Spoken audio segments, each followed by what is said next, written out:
de acum.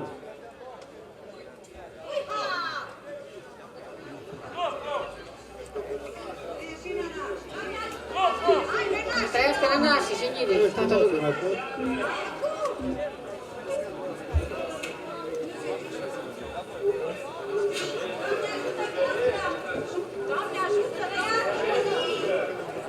Mire, mire după tine, eu nu văd plângând pe nimeni, dar după mireasa noastră plânge frunza de pe coastă, plânge frunza de pe tău, inima dintr-un flăcău. Și acum cu bucurie să pornim la cununie, la biserica din sat, unde voi v-ați botezat. Ziua bună, mame! Apă rece nu-i mai be, adusă de mâna mea. Feribe la săptămână, adusă de altă mână.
Socru mare, soacra mare, s-o pregătit cu de mâncare, cu friptură de cocoș, cu cârnați, cu caltaboș, cu vin de viță bună, cu ghinarți de prună. Să petrecem o săptămână și ne invită să mergem la ea acasă, să petrecem până dimineață!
O să aflați și rezultatele, dar ca o concluzie, păcat că nu a fost așa de mult public, poate și din cauza că a fost cald și a bătut soarele în acest spațiu.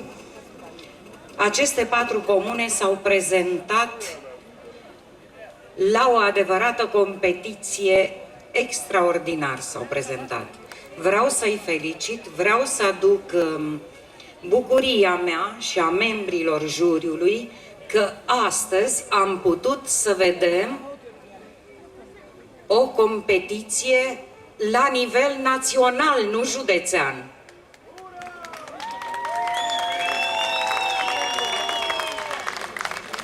Și să știți că această competiție există în sensul că oamenii au spiritul de a aduna și de a păstra și de a promova aceste valori tradiționale, acest patrimoniu material și spiritual la care trebuie să ținem foarte mult și să transmitem copiilor și copiilor noștri.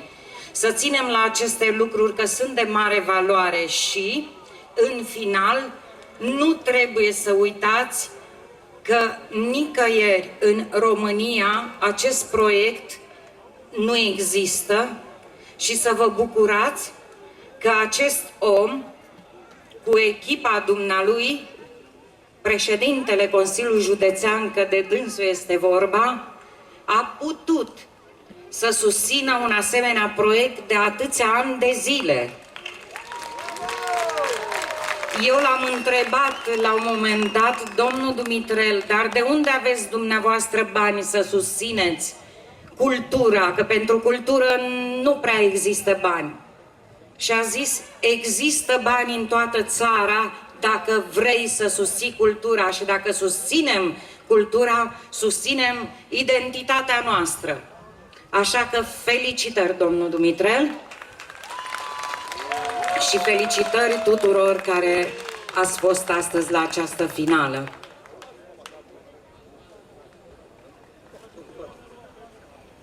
Încercăm să anunțăm premiile. În calitate de gazdă, întotdeauna mie îmi vine îmi revine plăcerea să spun ultimul loc.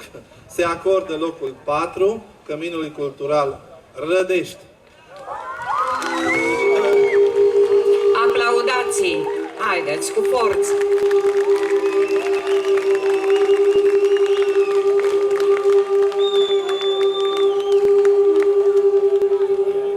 Locul 3 se acordă Căminului Cultural din Sășciori.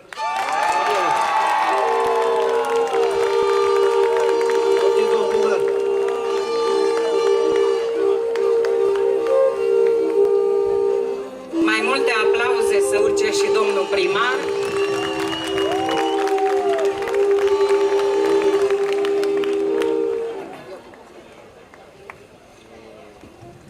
Locul 2, Căminul Cultural Roșia de Setaș.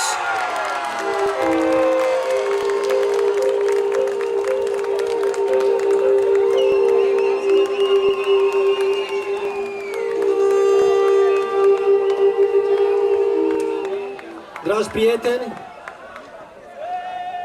închei eu acest festival nu cântând sau spunând vreo poezie, ci încercând să mulțumesc tuturor formațiilor artistice din județul nostru care anul acesta s-au prezentat la cea de-a 7-a ediție a Festivalului Cultură pentru Cultură. Iată ce repede au trecut cei 7 ani, 7 ani de zile care sper eu că a marcat viața culturală tradițională din județul Alba.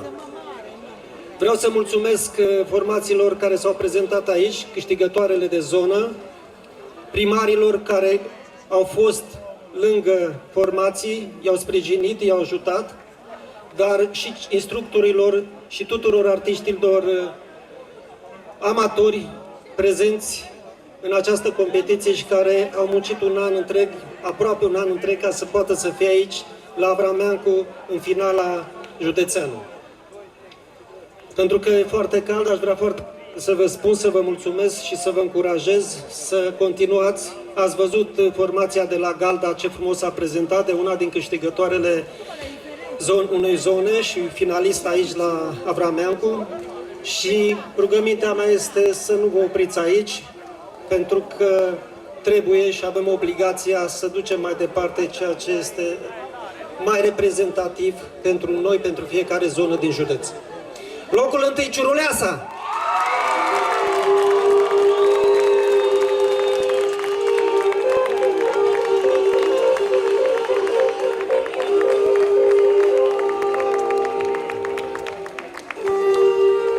Vă rog să aplaudați cu toții și să vă bucurați toate comunele. Felicitări!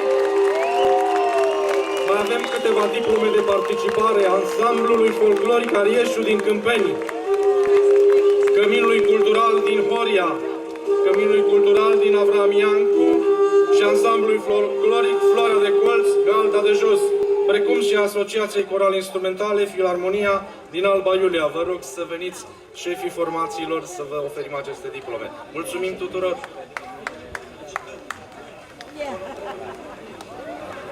Bună ziua și bine ne-am întâlnit la Avrameancu.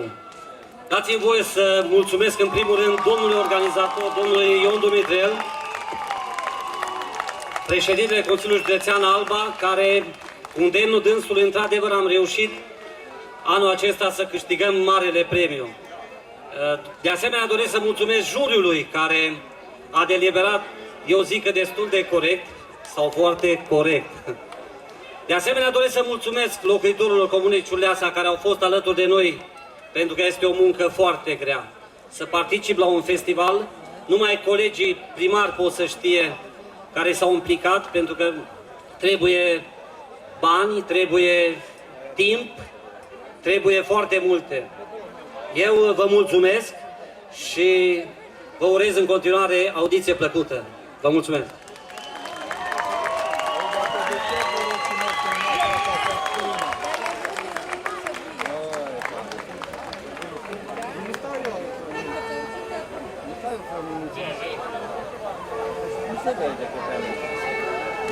Amar de